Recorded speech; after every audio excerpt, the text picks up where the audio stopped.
then she just looked at me and she said, you know, it's so unfair. And I guess cancer is, it's unfair, like it doesn't discriminate.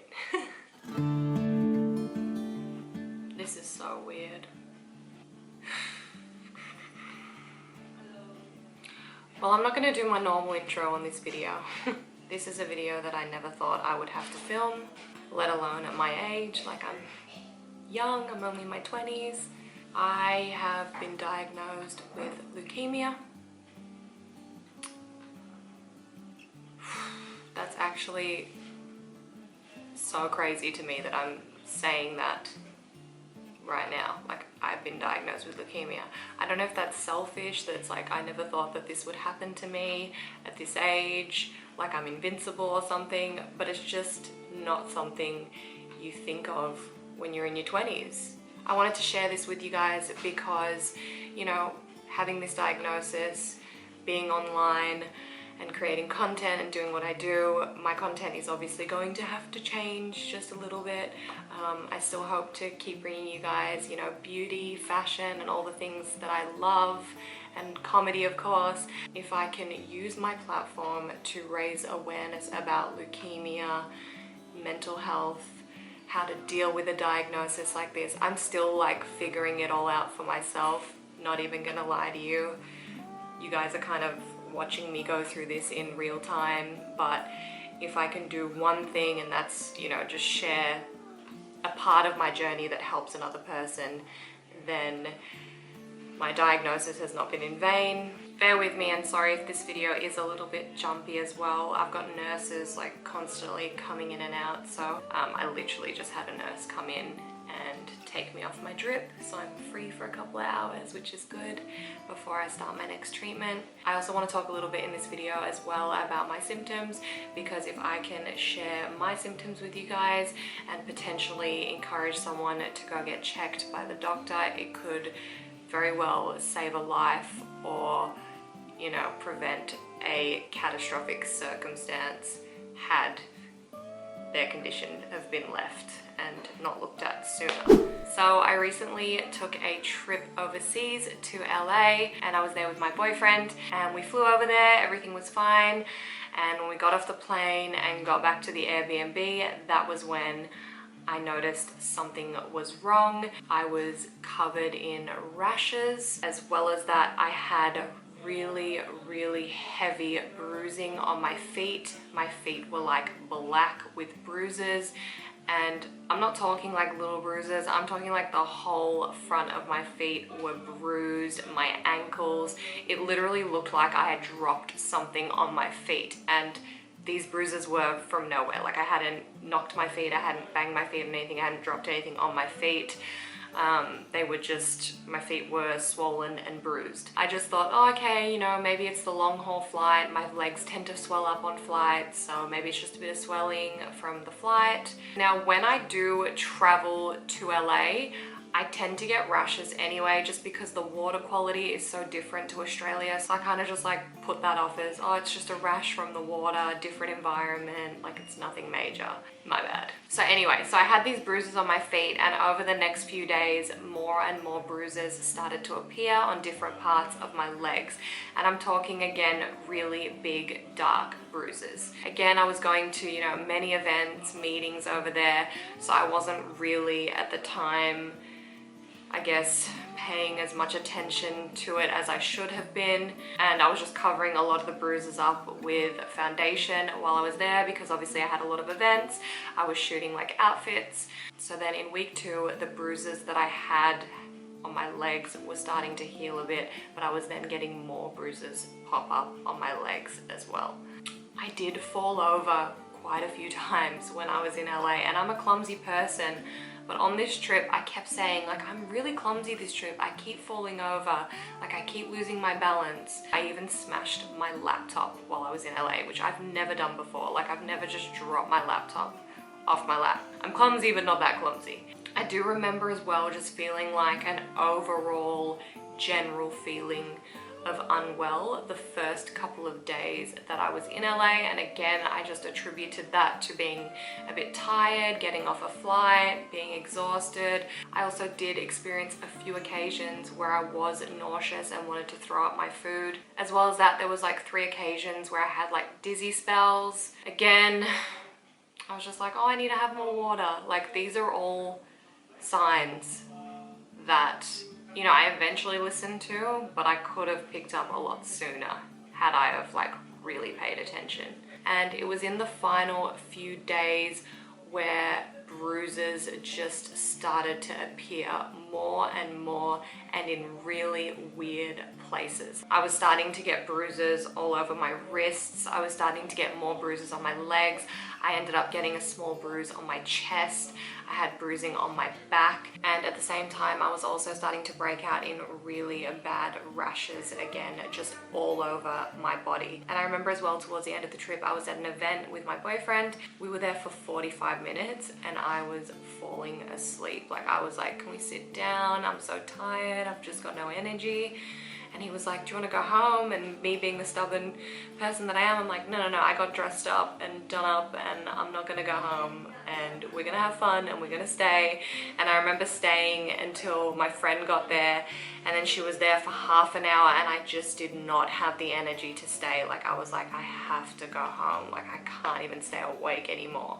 I literally feel like I'm just gonna collapse. So I was due to go home, and just before I got on my flight, I was starting to feel really, really weak. So I called my mom up, because she's a nurse and a very good nurse at that.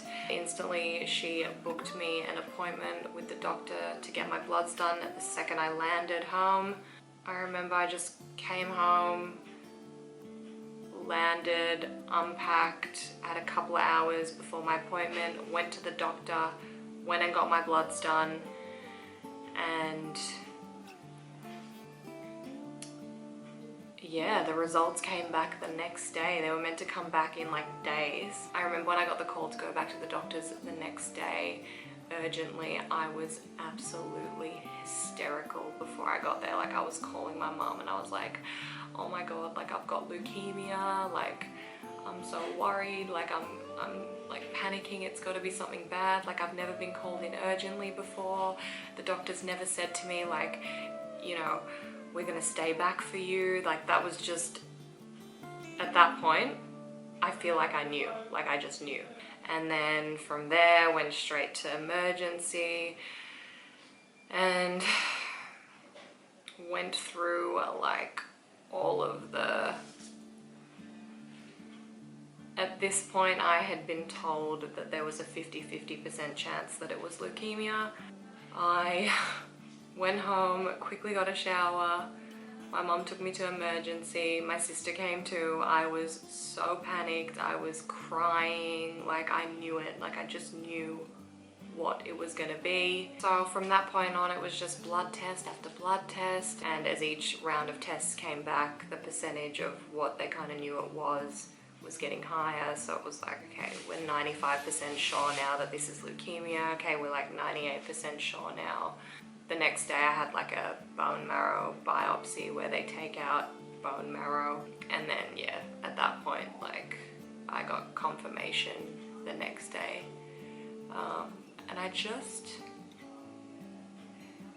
It sounds really weird because, like, the hardest time was actually just waiting to find out what was wrong, and like the not knowing. Like, I remember when I was actually told what was wrong with me, I didn't actually cry in that moment when I was told. When the doctor said, okay, it's leukemia, like, in that moment when I was told, I didn't actually cry, because I remember just feeling a sense of relief that we could now, like, know what this is. I don't have this thing hanging over my head. And we can start treatment, because they started treatment immediately, which thank God that I'm in Australia, and like, I'm in such an amazing country with such good healthcare that they actually start treatment within hours of diagnosis. Like, I just feel so lucky for that. I know it sounds crazy, it's like, oh, I feel lucky, like, but I do, because I feel as though it could be so much worse for me. if I was elsewhere. I remember during the waiting period before I was actually told, like, this is when I was crying the most and just like not able to process, and it was like the unimaginable was happening to me. I remember just saying to my mum and my sister, like, please don't cry when they tell me, please don't cry. Like, I thought that if they cried when I found out I had leukemia, that was an indication of my prognosis. But later they said to me, no, the reason why they're crying is because they feel so bad for me, because they can't do anything to help me. So straight after I found out my diagnosis, I remember going to the bathroom with my mum and just like hugging her and asking if she was okay, because at that point I was just like so worried for how my mum would be feeling, and I knew that in my heart of hearts, if she was okay, I would be okay. So that was my first concern, and she just looked at me and she said, you know, it's so unfair. And I guess cancer it's unfair, like it's unfair, like it doesn't discriminate. Yeah, but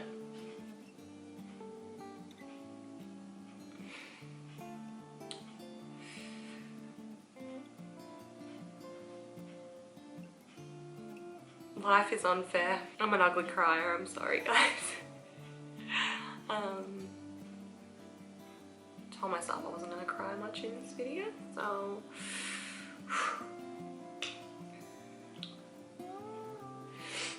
I was actually so out of it when they first told me as well, that I was like, okay, so can I go to work tomorrow? Like, I've got videos to shoot, I just got back, like, duh, bitch, you've just been told you've got cancer, leukemia. Your prob's not gonna go to work tomorrow. Like, those are the things you think of though. It's crazy. I was like, oh no, like, what about this? It's like, okay, think about yourself for a second. So anyway, that brings us to today. I am obviously in hospital. I'm gonna be here for a while, getting treatment. I am very positive. I am so sure that I'm gonna beat this. I'm gonna come out better than ever. I appreciated life before, but I definitely know that by the end of this, I'm going to appreciate life even more so, and just appreciate the little things, and learn to not see things as so bad. Because, you know, when you think something's bad, a lot of the time it just really isn't. I know this is going to give me a new perspective. Like, how I see this is, you know, yeah, I've got months of treatment ahead. Yeah, it's going to be a long journey. Yeah, it's going to be hard. I'm going to have really bad days. I'm going to have really good days. But at the end of the day, these next few months are going to give me years of life. So I have to be grateful for that. I've basically been told that I could have dropped dead at any time. It's hard for me to not be grateful when I hear things like that, because it just puts in perspective for me how much worse this could have gotten had I have ignored my symptoms, not gone to the doctors, not asked for those blood tests, not had a mum who is, you know, such a good nurse. My mum literally saved my life. Like, love you, mum, you saved my life. That is like going on my gravestone. Not anytime soon, by the way, because I plan on living a long life. I am just so grateful for all of the love and support and kind words everyone has given me during this disgusting, horrible, feral, just every bad word under the sun time. This was not on my 2020 calendar. I know I'm gonna beat this. I'm gonna stay positive, and I'm gonna document my journey online for you guys, so that you can see that when you're diagnosed with something like this, or whatever, you know, you may be diagnosed with, or a family member might be diagnosed with something that is awful, life goes on. You can continue to find the light and keep doing what you love, and you know, you might have to adjust, but wherever you can make the most of it and there are things that you can't control in life. There are also things that you can control in life, and you know, I choose to control my happiness for the most part in this situation. I'm choosing to fight this the Nadia way. I'm gonna try and do it as glam as possible. I even put a bit of makeup on today. A massive thank you to all of my friends and family who have made this experience the most comfortable it could possibly be given the circumstance. And you guys, my followers, all the brands I work with, just everyone who has reached out and sent me a message and just thought of me, like, I'm so grateful. My boyfriend PJ, I love you guys all so much, and I will see you in the next video. Bye!